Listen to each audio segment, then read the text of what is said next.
Je suis Abdelraouf Ben Alima, je suis tunisien, mon père est tunisien, ma mère est américaine. J'ai 43 ans, j'habite en France depuis 1986, ça fait donc 27 ans. Je suis ingénieur en statistique et économie, j'ai été champion olympique en mathématiques. J'ai aussi une maîtrise d'arabe, je suis aussi Hafiz al-Quran, je suis éditeur, traducteur et auteur d'une vingtaine d'ouvrages dans les éditions Le Figuier que j'ai fondé. Et je suis aussi raqi professionnel, donc soignant des maladies mystiques, de sorcellerie, de djinn, de mauvais œil. Avec le Coran et la Sunna du prophète, sallallahu alayhi wa sallam, je passe le plus clair de mon temps en Afrique dans des campagnes de ruqya pour soigner, former et installer des centres de ruqya. Alors vous êtes soignant, est-ce qu'on peut dire de vous que vous êtes un guérisseur? Oui, guérisseur est le terme, on peut dire guérisseur religieux, guérisseur coranique. Il faut savoir que Allah tabaraka wa ta'ala a préféré les hommes aux djinns. Parce qu'Allah ta'ala dit « Inni ja'ilun fil ardi khalifa » je vais mettre un calife sur terre, alors que les djinns étaient déjà sur terre. Donc c'est l'homme qui est le calife d'Allah sur terre, ce n'est pas les djinns. Et quand Allah a créé Adam alayhi salam, Allah a ordonné à Iblis de se prosterner à Adam et n'a pas demandé à Adam de se prosterner à Iblis. Et tous les prophètes qu'Allah ta'ala a envoyés sont uniquement des humains. Il n'y avait jamais de prophète djinn. Donc c'est les hommes qui étaient prophètes pour les hommes et pour les djinns. Donc c'est ainsi qu'Allah a préféré les hommes aux djinns. Et il en résulte que, quelle que soit la façon qu'un djinn attaque un humain, on peut facilement le dominer, on peut même le tuer. Nous abordons ici un sujet qui est très délicat dans nos sociétés, c'est le monde du paranormal. Alors quel rapport, quel lien a le monde musulman avec le monde du paranormal? Est-ce que ce monde existe réellement ou est-ce que ce ne sont que des superstitions? Alors l'islam reconnaît parfaitement l'existence du monde paranormal, le monde des djinns, des génies, des esprits, y compris les mauvais esprits, les diables, les ifrits, les satans. Bon, il y a le monde des anges qui n'interfère pas tellement avec le monde des humains. L'islam reconnaît aussi l'existence de la sorcellerie, puisqu'Allah nous dit min sharri nafathati fil uqad, on demande à Allah de nous préserver du mal de celles qui soufflent dans les nœuds. Donc la sorcellerie, ça existe, ça a un effet réel. C'est une action satanique qui est interdite par la religion et qu'on peut soigner à travers le Coran. Alors est-ce que pour croire au djinn, est-ce qu'il faut être spécialement croyant, croire en Dieu pour pouvoir croire à ce monde parallèle? En tout cas, un musulman doit y croire, puisqu'Allah dit « Je n'ai créé les djinns et les hommes que pour m'adorer ». Il y a aussi une sourate qui s'appelle les djinns dans le Coran, qui raconte comment les djinns ont écouté la lecture du prophète sallallahu alayhi wa sallam, sa prière, et suite à cela se sont convertis. Le diable aussi, Iblis, « Innahu kana min al-jinni fafasqa an amri rabbih » c'était un djinn, et il s'est rebellé contre l'ordre de son Seigneur. Donc ça fait partie de la croyance musulmane. Il arrive que les djinns apparaissent dans notre vie. Alors, on ne voit pas les djinns dans leur forme réelle. Il vous voit, lui et les siens, d'où vous ne les voyez pas. Mais il arrive que les djinns se prennent forme, se mettent dans des formes, que ce soit de serpents, de chiens, de chats, d'oiseaux ou bien d'humains. C'est quelque chose de rare, mais ça existe. Que sont ces djinns dont on parle? Les djinns sont créés de feu. Donc c'est une énergie fluide et transparente. Dans leur état naturel, on ne les voit pas. Bon, il est très rare que les djinns apparaissent dans la vie des humains. Ils apparaissent plus dans les rêves. Bon, dans l'état normal, ils vivent séparément des humains, sauf les diables, dont la mission est de nous égarer, donc de nous insuffler les mauvaises pensées pour nous écarter du droit chemin. Vous pouvez expérimenter ça quand vous essayez de prier et vous n'arrivez vraiment pas à vous concentrer, alors que pour toute autre activité, vous vous concentrez sans problème, parce que c'est le shaitan qui va agir spécifiquement pour vous égarer. Maintenant, en dehors de cela, il arrive que les djinns interfèrent sur la vie des hommes, surtout par l'intermédiaire de la sorcellerie. D'autres causes aussi font qu'ils peuvent intervenir dans la vie des humains. Alors, comment peuvent-ils interférer dans la vie des humains, justement? Comment se présentent-ils? Est-ce qu'ils ont une forme humaine? Est-ce que c'est de la fumée? Comment est-ce qu'on peut les reconnaître, ces djinns? Bon, c'est quelque chose de subtil qui ne se présente pas d'une façon directe. Par exemple, si on vous fait la sorcellerie pour vous empêcher de vous marier, il est probable qu'on envoie un djinn qui va se charger de vous épouser, en tout cas de vous posséder et de vous empêcher de vous marier. Et cela va vous faire des rêves érotiques fréquents et anormaux, c'est-à-dire que vous constatez très bien que ce n'est pas le fruit de votre imagination, de votre fantasme, et en même temps, vos relations amoureuses n'aboutissent jamais. Bon, c'est un exemple. Autrement, on peut les utiliser pour des problèmes de santé ou bien pour des blocages comme le travail ou l'enfantement. Alors, si vous voyez quelque chose comme ça, quelque chose de bizarre, qui fait d'effrayant et qui semble être mystique, hein, qu'est-ce que vous allez faire? Alors, il faut savoir que les djinns ne peuvent pas apparaître ou disparaître tant qu'on les regarde. Tu ne peux pas regarder un endroit vide et le djinn va sortir comme ça devant tes yeux. Il faut que tu regardes ailleurs, tu te retournes, tout à coup tu vois quelque chose ou quelqu'un, tu ne sais pas comment c'est venu là. Et aussi, une fois qu'il est là, il ne peut pas partir tant que tu le regardes. Il faut que tu regardes ailleurs, tu te retournes et puis il a disparu. Donc, si vous voyez une chose comme ça, effrayante et qui a l'air mystique, qu'est-ce que tu vas faire? Tu vas le regarder fixement. Tu vas le fixer avec les yeux et tu récites Ayat al-Kursi. À partir du moment où tu le regardes fixement, il ne peut plus partir. Et donc tu récites Ayat al-Kursi. Si c'est un mauvais djinn ou un shaitan ou qu'il est venu te faire du mal, il va mourir. Et c'est réglé. Vous voyez, pas besoin de sauter par la fenêtre, ni de faire un accident de voiture. Tu le regardes fixement et tu récites Ayat al-Kursi jusqu'à ce que ce soit réglé. Il y a 4 symptômes pour la sorcellerie, les djinns. Comment on sait qu'on est concerné par ce problème? Le premier symptôme, c'est les blocages dans la vie. On n'arrive pas à travailler, on n'arrive pas à se marier, on n'arrive pas à avoir des enfants, on n'arrive pas à conserver son argent. Chaque fois que les gens promettent de nous aider, ils ne nous aident pas. Chaque fois qu'il y a un projet, ça tombe à l'eau. Donc on peut dire que c'est une poisse qui est constante, une malchance. En tout cas, c'est un blocage. C'est ce que Allah Tabaraka wa Ta'ala dit « Wa min sharri nafathati fil uqad » On demande à Allah de nous préserver du mal, de celles qui soufflent dans les nœuds. Ça veut dire qu'on a attaché ta vie, on a fait du nœud, des nœuds symboliquement pour attacher ta vie. Donc ta vie est bloquée, tout ce que tu essaies de faire, ça n'avance pas. Le deuxième symptôme, c'est les problèmes de santé anormaux. On a des douleurs, on a des maladies bizarres et on va chez les médecins, ils ne comprennent pas. On fait des analyses, on ne trouve rien, on prend des médicaments, ça ne part pas.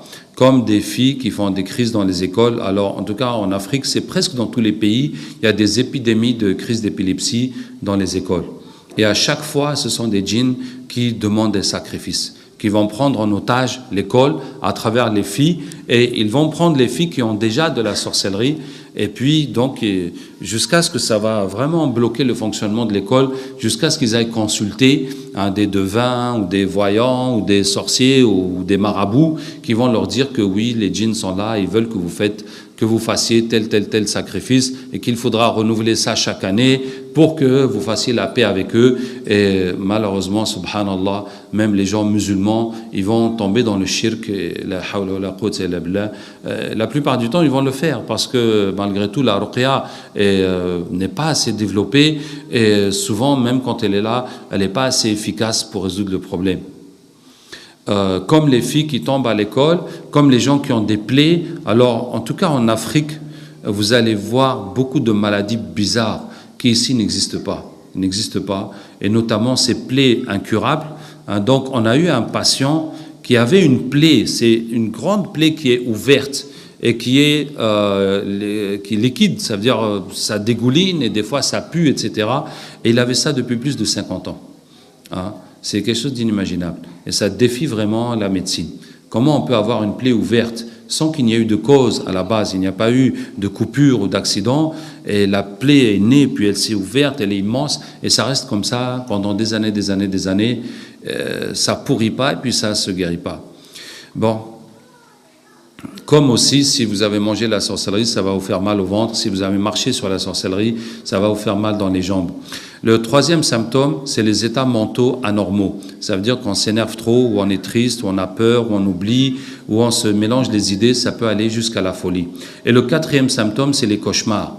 Les cauchemars, ça fait que tout ce qu'on va vous faire en sorcellerie comme djinn, ça va sortir dans les rêves. Donc tu rêves qu'on te poursuit, tu rêves des serpents, des chiens, des bœufs, des morts, tu rêves des sorciers, des rituels de sorcellerie, de la viande. Tu rêves aussi de l'eau, tu rêves de monter ou voler ou descendre ou tomber. On rêve des voyages, des véhicules. On rêve aussi des rêves sexuels. Donc, voici les symptômes qui montrent qu'il y a la sorcellerie. Alors, une personne qui a les symptômes dont vous parlez, est-ce qu'elle doit d'abord aller voir un guérisseur ou doit-elle d'abord aller voir un médecin? Bon, la plupart des gens qui viennent chez nous viennent après avoir épuisé les solutions médicales. Hein. Donc, bon, le réflexe de la majorité, c'est d'aller voir un médecin quand il voit que ça n'aboutit pas et puis que ça n'a pas d'explication. C'est là qu'il va rechercher d'autres genres de solutions. Bon, sauf ceux qui n'arrivent pas à se marier ou n'arrivent pas à travailler. Ce n'est pas un problème physique qui pourrait relever de la médecine. Je vous dis que, bon, c'est seulement avec l'expérience, quand on a compris comment ça fonctionne, ou bien quelque chose qui est flagrant, vous êtes allé dans une fête, vous avez mangé quelque chose, puis ça vous a fait un problème, donc vous doutez que c'est quelque chose de mystique, que vous allez directement dans la solution mystique. Autrement, la plupart des gens vont passer par la médecine d'abord. Alors, pour aller vers un guérisseur, quels sont les critères pour reconnaître un bon d'un mauvais guérisseur?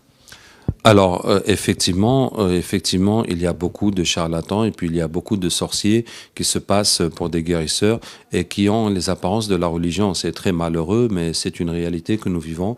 Donc, il faut vous assurer que la personne soigne d'une façon conforme à l'islam. Alors, il y a 4 choses qui relèvent du shirk, qui relèvent de l'associationnisme et qu'il ne faut pas faire, qui sont porter des amulettes, des gris-gris de protection ou de guérison, des bagues ou des bracelets aussi de chance et de protection, utiliser des noms de djinns dans des écritures ou bien dans des invocations ou dans des dhikrs et aussi des sacrifices faits pour les djinns. Donc ça, c'est les choses qu'il faut laisser. Et donc il faut aller vers une personne qui vous soigne par le Coran, qui ne va pas vous prédire l'avenir, ni même les choses du passé. Pour résumer, il y a 4 choses qui sont du shirk et que beaucoup de musulmans ne savent pas. D'abord, c'est les gris-gris, les talismans qu'on attache sur son corps ou qu'on porte dans son porte-monnaie ou qu'on met dans la maison, qu'on attache, qu'on enterre quelque part. Deuxièmement, les bagues ou les bracelets de protection ou de chance. Donc on ne parle pas des bijoux de décoration, on parle de ce qui est fait pour protéger ou pour porter chance. Et troisièmement, utiliser les noms des djinns, que ce soit dans les écritures ou dans le dhikr ou dans le dua. Et quatrièmement, les sacrifices qui sont faits pour les djinns, que ce soit du sang, des choses qu'on égorge, ou bien de l'eau qu'on verse ou du lait, ou n'importe quel genre de sacrifice. Donc voici les choses qui sont du shirk et qu'il faut laisser absolument. Qu'Allah Ta'ala nous aide. Et à ceux qui ne maîtrisent pas l'arabe, même ceux qui maîtrisent l'arabe, je dois vous dire que si vous lisez des invocations complexes, des invocations qui ne sont pas dans les hadiths, qui ne sont pas dans le Coran, il faut vraiment vous assurer des paroles que vous êtes en train de lire. Hein, que ce sont des paroles justes, que ce sont des paroles acceptables par l'islam. Ça veut dire qu'il n'y a pas de limite pour faire des invocations. Tu peux dire Ya Allah, les noms d'Allah, la puissance d'Allah, et demander des savants, des salihin peuvent comme ça faire des invocations. Il n'y a pas de limite dans ça, mais il faut absolument que les paroles qu'on dit soient conformes à la religion. Et je vais vous donner 2 exemples. Je vais m'étendre un peu sur ce cas parce que je découvre de plus en plus des gens qui ont trouvé des invocations dans des livres et qui les répètent et puis qui pensent qu'ils ont trouvé une super invocation qui marche alors que c'est du shirk. Je vous donne un premier exemple. C'était une sœur qui m'a montré un dua qu'on lui a donné qui consiste à faire 4 rak'at. Dans la première rak'at, lire Ayat al-Nur, Allahu Nur as-samawati wal ard 10 fois, dans la deuxième 20 fois, dans la troisième 30 fois, dans la quatrième 40 fois, et après dire La ilaha illallah, je ne sais pas si c'est 200 ou 300 fois, et puis l'istighfar, salat al-Nabi, sallallahu alayhi wa sallam, et puis de faire une salat particulière, Allahumma salli ala Sayyidina Muhammadin, as-sabiqi lil khalqi nuruhu, wa rahmatan lil alamin dhuhuruhu. Et Allah prie sur notre maître Muhammad, sallallahu alayhi wa sallam, dont la lumière précède la création. السابق للخلق نوره ورحمة للعالمين ظهوره et dont la venue est une miséricorde pour l'existence. Donc, que le prophète sallam soit une miséricorde pour l'existence, c'est le Coran qui le dit, mais que sa lumière précède la création, là il y a un problème. Parce que si on dit que la lumière du prophète sallallahu alayhi wa sallam était avant la création, ça veut dire que ça ne fait pas partie de la création. Est-ce que vous voyez? Ça veut dire que ça ne fait pas partie de la création. Ça veut dire que la lumière du prophète sallallahu alayhi wa sallam, elle était avant la création, donc ça ne fait pas partie, ce n'est pas une créature. Donc ça fait partie du créateur. Est-ce que vous voyez? Donc c'est un blasphème. Donc c'est du kufr.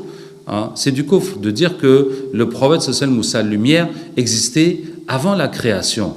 Hein? Donc il n'est pas une créature, hein, à ce moment-là. Et on a ramené les djinns qui étaient associés à cette invocation. Parce que chaque fois qu'on fait un péché, et à plus forte raison, chaque fois qu'on fait du shirk, il y a toujours des djinns dedans, il y a toujours des shayatines dedans. Et on les a ramenés, et puis effectivement, ça veut dire tout ce dua, tout ce montage, c'était pour introduire cette petite parole de mécréance à l'intérieur. Vous voyez, c'était pour introduire cette petite parole de mécréance à l'intérieur. Et quand on dit ça, les shayatines viennent pour régler le problème de la personne. Et la personne va penser que ce dua, il est super efficace, alors que c'est un dua qui contient du shirk et qui fait que les shayatines viennent pour aider la personne. D'accord? Je vous donne un deuxième exemple. C'est la salat Jawharatul Kamal. Je ne sais pas si tout le monde connaît. Bon, si vous ne connaissez pas, tant mieux. Sinon, vous avez peut-être entendu cette façon de faire salat à Nabi sallallahu alayhi wa sallam. En tout cas, de faire salat, parce que vous allez voir, Allahumma salli ala ayn al-rahmat al-rabbaniya wal-yaqutat al-mutala'li'a wal-nur al-mutalsam, etc., etc., etc. Et Allah prie sur ayn al-rahmat al-rabbaniya, la source de la miséricorde divine. Vous voyez, c'est extrêmement choquant. Comment est-ce que le prophète sallallahu alayhi wa sallam pourrait-il être lui-même la source de la miséricorde divine? Vous voyez, c'est une inversion des rôles. C'est Allah qui est la source de la miséricorde. Personne n'est source de la miséricorde d'Allah. C'est le contraire. C'est Allah qui est la source de la miséricorde. Qui va être la source de la miséricorde d'Allah? Hein? Et ensuite, al-yaqutat al-mutala'li'a, l'émeraude brillante, comme on dit la star. Alors là, ça peut être n'importe qui. Ça peut être le Ballon d'Or, ça peut être Miss Monde, ça peut être qui tu veux, cette émeraude brillante. Est-ce que vous voyez? Et puis, An-Nur al-Mutalsam, la lumière incarnée, la lumière qui est devenue corps, qui est devenue physique, ben là aussi, et dans toute cette série d'attributs, il n'y a pas Muhammad sallallahu alayhi wa sallam, ni Rasulullah, ni Nabi Allah, il n'y a pas quelque chose qui indique de façon explicite qu'on parle du prophète sallallahu alayhi wa sallam. Et voilà, on va trouver que c'est un djinn qui s'appelle Yaquta, que c'est un djinn qui s'appelle Mutalsam, etc., etc. Et donc, tout ça, c'est du kufr, cette parole-là. Hein? Bon, j'en dis pas plus là-dessus pour pas enfoncer le clou encore plus, mais voilà, donc je vous dis en tout cas, si vous apprenez des doigts dans des livres, des doigts complexes, faites attention. Et si vous voyez des noms bizarres, des noms comme Israfa Yayil, comme etc., etc., en tout cas, je vous dis, à tous les coups, c'est du shirk. Le terme esprit est adéquat pour le musulman? Bon, le terme esprit est ambigu parce que cela regroupe plusieurs choses. Ça peut désigner l'âme de l'être humain, ça peut désigner le Saint-Esprit, les anges, les archanges, Gabriel et Michael. Ça peut désigner les mauvais esprits. Bon, ça peut désigner l'intelligence aussi. On dit que c'est un grand esprit. Donc, c'est un terme qui a plusieurs sens. Bon, les génies, ça les désigne spécifiquement. Bon, quand on dit génie ou djinn, en français, c'est plus clair. Mais on peut aussi les appeler des esprits. C'est une forme d'esprit. La sorcellerie est un acte qui relève du satanisme. Donc, ceux qui font ça ont vendu leur âme au diable. Et font cela. Effectivement, maintenant, c'est tout le problème des bons et des méchants. Ça veut dire que ceux qui sont bons ne comprennent pas pourquoi les autres sont méchants. Et ceux qui sont méchants aussi ne comprennent pas ceux qui sont bons, pourquoi ils sont toujours honnêtes, pourquoi ils veulent toujours aider les autres, alors qu'ils peuvent courir pour leurs propres avantages et écraser les autres. Ils ne comprennent pas pourquoi les autres ont une conscience qu'ils doivent respecter, des valeurs, alors que les autres considèrent leur seul intérêt égoïste. effectivement, il y a des gens qui sont méchants à ce point-là et qui sont prêts à suivre le diable. Il y a un autre type de sorcellerie, c'est ce qui est fait à distance. C'est ce qui est fait à distance, ça veut dire on va prendre les cheveux de la personne, on va prendre son habit, on va prendre sa photo, on va aller faire des nœuds, on va aller faire des sacrifices, on va aller mélanger des choses, on va enterrer ça dans un cimetière ou jeter dans un puits ou bien dans une rivière, etc., etc. Et ce genre de sorcellerie vraiment pose un problème au raqi. Ça pose un problème. Le prophète sallallahu on lui a fait ça, puisqu'on a pris ses cheveux, on a attaché des nœuds, on a fait ça avec un cadavre de hyène, hein, avec une avec une tête de hyène séchée, et on a mis ça dans un puits qui servait de toilette, hein, sous la pierre sur laquelle les gens pour s'asseoir pour faire leurs besoins. Bon, il a fallu que le prophète sallallahu fasse des doigts, jusqu'à ce que les anges sont venus lui montrer qu'est-ce qu'il y avait, c'était où il est parti chercher avec les sahaba et l'ont sorti, et il a pris le fil, il a récité dessus, et les nœuds se sont détachés, puis au fur et à mesure, il allait de mieux en mieux jusqu'à ce qu'il s'est rétabli. Maintenant, nous autres, comment pouvons-nous faire? Alors, il y a la méthode, je vais dire, qui est la plus connue, où on vous dit que vous allez réciter le Coran sur le malade jusqu'à ce que le djinn parle. Et quand le djinn parle, tu vas essayer de le convertir. Bon, même s'il ne veut pas se convertir, tu vas lui dire où est-ce qu'elle est la sorcellerie et tu vas aller la chercher. Et si tu ne la trouves pas, tu vas ramener le malade et tu vas relire encore jusqu'à ce que le djinn parle encore et tu vas t'assurer que cette fois-ci, tu dis bien la vérité pour que tu ailles la chercher. Alors, je vous dis, cette méthode, elle est quasiment impossible. C'est très rare qu'on pourra suivre cette procédure, aboutir jusqu'à la fin. C'est très rare. D'abord, chez la plupart des patients, le djinn ne va jamais parler. Maintenant, même si le djinn parle, bon, il se peut qu'il ne va jamais te dire la sorcellerie, elle est où. Même s'il sait et qu'il veut te dire, il y a des choses qu'il ne peut pas t'expliquer. Il va te dire, il est parti dans la forêt, il a mis ça dans un arbre. Comment veux-tu qu'il t'explique c'est quel arbre dans la forêt, hein, ou c'est sous quelle pierre dans la montagne? Il faudrait que tu ailles avec la personne jusqu'à là-bas et que le djinn il est en train de te dire on va par ici. Vraiment, c'est toute une aventure, chasse au trésor, guidée par un djinn, c'est rocambolesque. Et surtout qu'aujourd'hui, avec la mondialisation, ça peut être dans n'importe quel pays. Vraiment, c'est quelque chose de... Et puis, très souvent, même si tu connais l'endroit précis, ben, il y a de fortes chances que tu ne puisses pas y accéder. Bon, il y a une façon très simple, c'est qu'ils vont au cimetière, il y a des tombes qui sont creusées à l'avance, et puis on enterre la sorcellerie dans la tombe, et après un jour ou deux, on va enterrer quelqu'un dans la tombe. Maintenant, si le sorcier même te dit que c'est dans cette tombe et sous ce mort que j'ai enterré la sorcellerie, tu vas faire comment pour la sortir, hein? Par exemple, il y a des endroits où ils vont construire des routes et puis ils ont enterré la sorcellerie et puis après quelques jours, on passe le goudron dessus. Vous voyez? Bon, tout simplement, ça peut être jeté dans les toilettes et puis hop, c'est parti. Donc, ou bien dans la fosse septique. Donc, en tout cas, cette méthode est très difficile. Alors, je vais vous dire que la méthode que nous utilisons actuellement,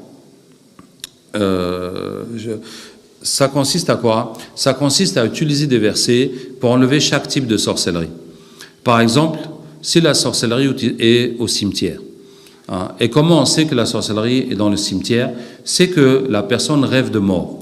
Soit qu'elle voit des morts qui sont vivants, ou bien des vivants, elle les voit morts, ou bien il voit que lui-même il est mort, ou bien il rêve des tombes, ou bien il rêve des funérailles, en tout cas quelque chose qui est lié à la mort.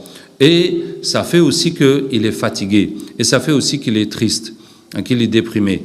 Donc, si on voit ces symptômes, on comprend logiquement que la sorcellerie, elle est dans le cimetière. Et qu'est-ce qu'on va faire? On va prendre un verset. Et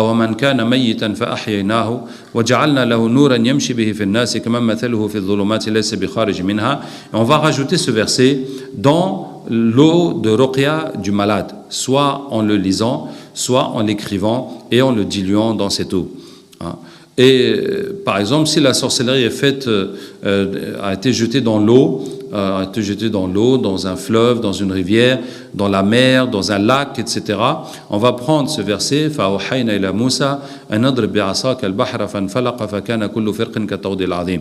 Nous avons révélé à Moussa de frapper la mer avec ton bâton, elle s'est éclatée, et chaque partie était comme un mur ou comme une muraille. Donc on a développé comme ça 45 versets pour 45 types de sorcellerie. Je vous donne encore un exemple. On a découvert à Abidjan qu'il y a un type de sorcellerie que pratiquent les sorciers, c'est qu'ils mettent la sorcellerie dans un hameçon et puis ils vont mettre ça dans l'eau jusqu'à ce qu'un poisson vienne le prendre et puis ils relâchent le poisson dans l'eau. Donc le poisson est parti avec ta sorcellerie. Donc là, comment tu vas retrouver le poisson? Est-ce que vous voyez? Et donc on avait les patients qui rêvaient de poissons, il y en avait qui rêvaient des poissons vivants, des poissons morts qui sont pourris, ou bien des poissons séchés, des poissons grillés. Ça dépend, chacun son poisson, qu'est-ce qu'il est devenu. Il voit ça. Donc on a pris le verset فَالْتَقَمَهُ الْحُوتُ وَهُوَ مُلِيمٌ فَلَوْلَا أَنَّهُ كَانَ مِنَ الْمُسَبِّحِينَ لَلَبِثَ فِي بَطْنِهِ إِلَى يَوْمِ يُبْعَثُونَ. Le poisson l'a avalé alors qu'il était blâmable, et si ce n'était le tasbih qu'il a fait, il serait resté dans son ventre jusqu'au jour de la résurrection. Et on va rajouter ce verset dans l'eau, le patient va tout simplement se laver avec l'eau et toutes ces sorcelleries vont partir. En tout cas, voilà, c'est une méthode qui est extrêmement simple et qui est purement coranique et qui est efficace par la grâce d'Allah Tabaraka wa Ta'ala, et vraiment qui nous évite d'abord de discuter avec les djinns et d'avoir besoin des djinns pour diagnostiquer les gens. C'est mieux d'avoir une méthode où on ne dépend pas des djinns, on dépend simplement des symptômes et de la discussion qu'on a avec le patient, on peut déduire quel est le problème et puis on peut appliquer la méthode sans qu'on ait besoin de demander aux djinns leur aide ou leur assistance ou leurs indications pour le traitement. Est-ce que n'importe qui peut être touché? Bon, n'importe qui peut être touché, puisque le prophète sallallahu alayhi wa sallam lui-même a été touché, il a été malade pendant quelques jours, jusqu'à ce que les anges soient venus lui montrer, lui indiquer la maladie, et puis il a pu donc résoudre ce problème. Toutefois, plus on est fort spirituellement et mentalement, en faire de caractère, de personnalité, moins on sera touché et plus vite on pourra s'en sortir. En tout cas, pour le croyant, c'est une épreuve qui se termine toujours en bien. Ce sera une occasion d'augmenter les prières, de chercher la guérison par le Coran, et Inch'Allah, cette épreuve sera un bien. Beaucoup de gens aussi, cette épreuve de sorcellerie de djinn est une cause pour eux de repentir, c'est une cause pour eux de renouer avec Dieu, de laisser les péchés, de revenir à Dieu. Donc pour le croyant, bon, c'est une épreuve qui existe, et Inch'Allah, ce sera une cause de bien pour lui. Je vais prendre par exemple l'exemple d'une femme qui rêve chaque fois, qui fait des rêves érotiques, donc il y a un djinn qui est amoureux d'elle ou bien il y a des djinns qui abusent d'elle. Donc qu'est-ce que tu vas faire? Tu vas leur parler.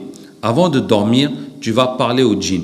Maintenant, tu ne l'entends pas, tu ne le vois pas, tu ne sais pas s'il est là, mais les djinns, quand on leur parle, ça les oblige à nous écouter. Je vous donne un exemple. Si on est en train de parler et que le frère il est en train de faire 2 rak'at, bon, notre discussion, ça va le déranger, mais il va essayer quand même de se concentrer dans ces 2 rak'at. Mais si lui, il prie, moi je lui parle, c'est pas comme ça on prie, regarde tes mains, et puis ceci, et puis ton pantalon il est sale. Donc quelqu'un qui prie et on lui parle d'une façon constante, donc il ne peut plus se concentrer dans sa prière. Est-ce que vous voyez? Le fait qu'on lui parle, ça l'oblige à t'écouter et ça le déconcentre totalement de sa prière. Les djinns sont comme ça. Quand tu leur parles, ça les oblige à t'écouter. Ils n'ont pas le choix que de venir t'écouter. Vous voyez? Donc, si tu as un problème de djinn, avant de dormir, tu vas lui parler. Toi, le djinn là, qui vient coucher avec moi à chaque fois, viens ici, je vais te parler.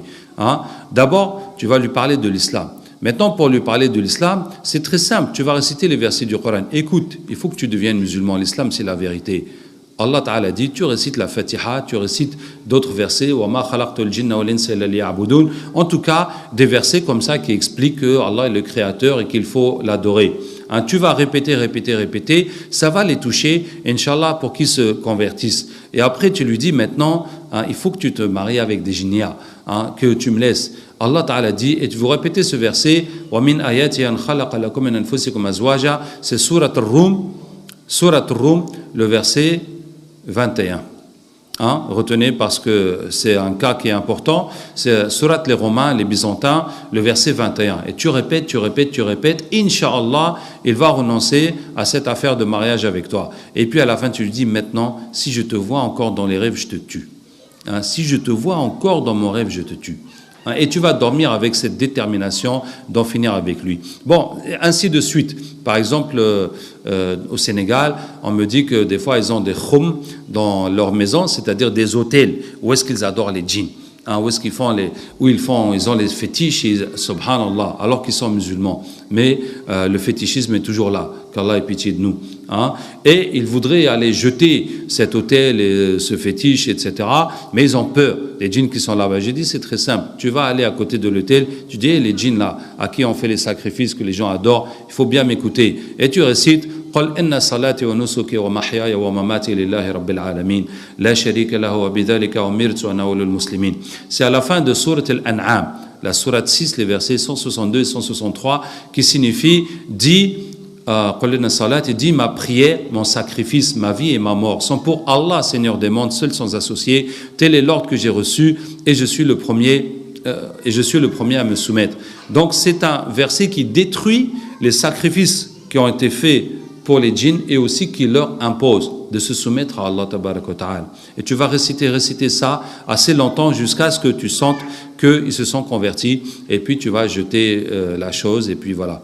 Est-ce qu'il y a des personnes qui sont plus sujettes que d'autres à cette possession ? Bon, ceux qui sont plus sujets que d'autres sont ceux qui vivent dans des milieux où la sorcellerie et l'animisme seront beaucoup pratiqués. Par exemple, il suffit que vos parents aient fait des sacrifices pour les djinns, etc., des cultes des djinns comme dans l'eau, dans la forêt, pour que ces djinns maintenant vous poursuivent et vont bloquer votre vie en espérant que vous allez consulter des devins, des voyants qui vont vous dire qu'il faut leur faire des sacrifices pour qu'ils vous laissent vivre tranquillement, pour perpétuer ces actes de polythéisme. Bon, donc si on est exposé à ce genre de milieu, effectivement, donc les risques sont beaucoup plus nombreux. Maintenant, ce qu'il faut faire, il faut éviter les gens jaloux. Quand vous sentez quelqu'un qui est méchant, qui est malveillant, qui n'est pas heureux de vous voir réussir, évitez-le. Évitez-le tout simplement, vous n'avez pas besoin de vous justifier. Donc évitez les gens qui sont jaloux, qui ne vous aiment pas. Vous soyez discret dans vos projets, hein, de préférence gardez les projets jusqu'à la veille de leur réalisation pour annoncer, au lieu d'annoncer longtemps à l'avance. Le prophète sallallahu alayhi wa sallam a dit aidez-vous pour accomplir vos besoins avec la discrétion et le secret, car toute personne qui jouit d'un bienfait sera jalousée. On était chez un roi en Afrique, un roi local. Il m'a dit que depuis qu'il est devenu roi, il a trop de problèmes. Il a des enfants qui sont nés handicapés, ses femmes ont des maladies bizarres. Il a envoyé une femme se faire opérer au Maroc et le médecin a sorti une boule de sa tête et il lui a dit qu'une boule comme ça, c'est pas possible que ça vienne dans la tête d'un être humain. Alors, on a ramené les djinns qui étaient avec lui. Bon, on vous expliquera après la technique du captage qui consiste à ramener les djinns. Et ils sont venus dire, nous sommes les gardiens du palais. J'ai dit, vous êtes les gardiens du palais, et pourquoi ces gens sont malades? Ils disent, mais il faut bien qu'on soit payé. Ça veut dire que c'est les mêmes djinns avec lesquels ils ont pactisé, leur ont fait des sacrifices, demandé leur service pour obtenir le pouvoir, pour obtenir la royauté. Ce sont ces mêmes djinns qui se nourrissent de la santé de la famille royale. Vous voyez? Ça veut dire que les djinns, ils n'ont pas quelque chose à nous donner comme le pouvoir ou la richesse ou le bonheur dans la vie. Ce qu'ils vont te donner, ils prennent dans ta poche droite pour mettre dans ta poche gauche. Par exemple, tu veux le pouvoir, tu vas sacrifier un enfant, tu veux l'argent, tu vas sacrifier ta santé, etc. Et forcément, ce qu'ils vont te prendre, ça, c'est plus important que ce que tu vas obtenir. Et même si tu obtiens quelque chose, tu ne pourras pas avoir le bonheur dedans. Alors, une fois aussi, nous avons reçu un imam qui a dit qu'il voulait apprendre la ruqya, donc on était contents. Et puis, il a dit que lui aussi, il a un dua pour soigner les gens. Et vraiment, c'est efficace. Chaque fois qu'il le récite à une personne, les djinns s'enfuient de cette personne. Et qu'il a eu ce dua depuis ses parents et ses arrière-parents, qui sont tous des grands imams et des savants. Mais dedans, il y a des mots qu'il ne comprend pas. Hashtabouche, kashkouche, tashtouche, ce genre de mots, je lui dis que non, on ne peut pas utiliser ça. C'est avec le Coran seulement on soigne. Et quand on dit des choses qu'on ne comprend pas, on ne sait pas si c'est bien ou pas. Il m'a dit, effectivement, l'imam Malik rahimahullah a dit « Wa ma yudrika la'allahu kufr » Qu'est-ce que tu sais ça peut être la mécréance. Quand tu dis des choses que tu ne comprends pas, tu peux même blasphémer sans savoir ce que tu es en train de dire. Je dis, tu vois, toi-même, tu dis que l'imam Malik, rahimahullah, interdit de faire ça, mais pourtant tu le fais. Je lui dis, mais on va ramener les djinns qu'il y a derrière ces paroles et on va voir qu'est-ce que c'est. Et quand on les a ramenés, c'était des shayatines et c'est des paroles de mécréance. Quand la personne les dit, les shayatines viennent pour régler son problème. Est-ce que vous voyez? Donc c'est la même chose que d'adorer une statue, que d'adorer un fétiche pour demander au diable de résoudre ton problème. Qu'Allah nous en préserve. Donc vous voyez combien c'est grave. Donc il était vraiment étonné comment lui, ses pères, ses grands-pères, tous ces imams que les gens respectaient faisaient le kufr sans le savoir. Qu'Allah Ta'ala nous aide. Bon, une fois encore, j'ai eu un patient qui avait une bague et il a dit qu'on lui a donné la bague pour la chance et on a ramené les djinns qui étaient avec la bague et ils ont dit que effectivement ils sont là pour lui donner la chance dans son commerce pour qu'il gagne beaucoup d'argent, mais en échange ils prennent sa santé et ses enfants. Et je leur ai demandé, le marabout qui a fabriqué cette bague, comment il fait pour les fabriquer? Ils ont dit que d'abord il est parti en brousse, c'est-à-dire dans la campagne, hein, pendant une semaine il a prié pour nous. J'ai dit mais quel genre de prière? Ils ont dit c'est la même prière que vous faites. Je dis mais il y a quelle différence? Ils disent la différence c'est qu'il ne fait pas les ablutions. Hein, c'est qu'il ne fait pas les ablutions et après une semaine il va nous donner un mouton et des pagnes, des tissus et après ça il pourra fabriquer les bagues.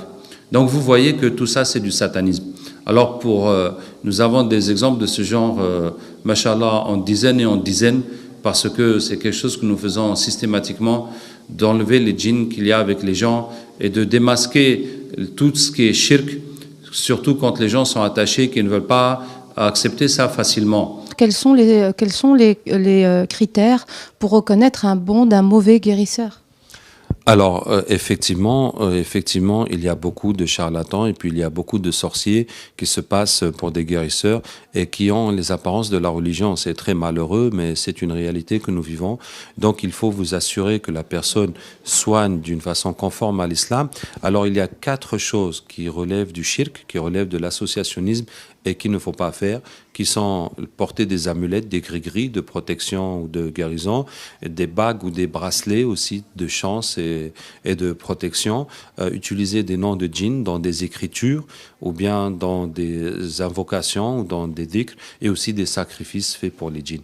Donc ça, c'est les choses qu'il faut laisser. Et donc il faut aller vers une personne qui vous soigne par le Coran, qui ne va pas vous prédire l'avenir, ni même les choses du passé. Une personne qui se fait payer et qui, soi-disant, lit le Coran et vous donne des papiers de Coran, peut-elle être honnête et peut-on guérir parce qu'on a donné de l'argent? Ah, oui, c'est ça. Bon, certains peuvent faire cela bénévolement, mais en vérité, c'est une chose qui a besoin de se professionnaliser. Il y a le Coran dedans, il y a aussi un aspect médical, il y a aussi un aspect d'expérience et de traiter la personne. Il y a aussi des produits qu'on donne. Maintenant, le Coran, effectivement, on peut le lire dans l'eau, dans l'huile, dans d'autres produits. On peut aussi l'écrire pour le diluer dans l'eau et puis utiliser cette eau pour se laver. Mais il ne faut pas écrire des carrés magiques avec des chiffres et des lettres et des symboles et des mots qui sont incompréhensibles. À partir de là, on est rentré dans autre chose. Les sahaba ont été payés pour avoir soigné quelqu'un par la ruqya. Bon, on dit que c'est un domaine quand même médical. Donc, on peut être payé. Bon, il ne faudrait pas que ce soit excessif, mais bon, si quelqu'un, par exemple, est devenu fou et qu'on le soigne, même s'il a payé 1000 €, on ne peut pas dire que c'est excessif, puisque quand même, il était fou et puis il n'avait aucun espoir de s'en sortir. Bon, en tout cas, c'est dommage d'en faire vraiment un business. Je vais dire que dans mon groupe de ruqya, nous avons pour principe, premièrement, de ne jamais refuser de soigner quelqu'un qui n'a pas d'argent. Donc il y a un tarif, mais même si vous n'avez pas, on va quand même vous soigner. Et deuxièmement, de ne jamais cacher les méthodes à quiconque veut les apprendre. Mais sinon, le tarif, c'est indispensable pour qu'on puisse continuer à fonctionner. Est-ce que n'importe qui peut devenir guérisseur? A priori, oui. Maintenant, il faut de la piété, il faut au moins pouvoir lire le Coran et il faut le faire surtout dans l'esprit d'aider les gens, de les aider dans leur vie matérielle et aussi de les aider spirituellement à retrouver le chemin de Dieu. Est-ce qu'il faut une licence spéciale? Ici en Europe, on est en France, en Belgique. Est-ce que vous avez besoin d'une licence ou est-ce qu'on est libre de pratiquer ce genre de méthode ici en Europe? Même dans les pays islamiques, il n'y a pas de licence. Même dans les études islamiques, il n'y a pas de licence de ruqya. Bon, c'est un art, c'est une pratique qui est restée en marge, qui se fait auprès des connaisseurs. Maintenant, pour ce qui est de l'Europe, il faut se déclarer pour déclarer ses revenus, sa situation. Donc, on se déclare soit en tant que consultant, sinon en tant que voyant médium, ce qui n'est pas très agréable à porter comme titre pour un musulman. On se déclare et quand on se déclare, en général, ils ne cherchent pas à savoir ce que vous faites du moment que vous payez vos cotisations. Alors, il y a quelques années ici en Belgique, il y a une personne qui est décédée suite à des soins justement de ruqya. Est-ce qu'on peut tuer une personne à travers une lecture coranique comme vous nous en avez parlé? Ah, la lecture coranique, là, je ne pense pas qu'on peut tuer quelqu'un. Et supposons que je vous lise le Coran et que vous mourrez, je ne pense pas que les médecins ou les policiers pourraient m'accuser de quelque chose parce qu'ils ne peuvent pas établir le lien de cause à effet. C'est seulement si je vais vous brutaliser, si je vais vous étouffer, si je vais vous faire boire de force quelque chose qui va conduire à votre décès où ma responsabilité sera avérée. Et je pense que c'est ce qui s'est passé dans ce genre de cas. Il existe des pratiques brutales pour pouvoir faire sortir ces démons qui sont tellement teigneux? Il existe des pratiques brutales que je conteste. Et je dis qu'on n'a pas besoin de ces pratiques brutales. Il y a des façons douces qui n'agressent pas le corps de la personne et qui sont plus efficaces que les techniques brutales.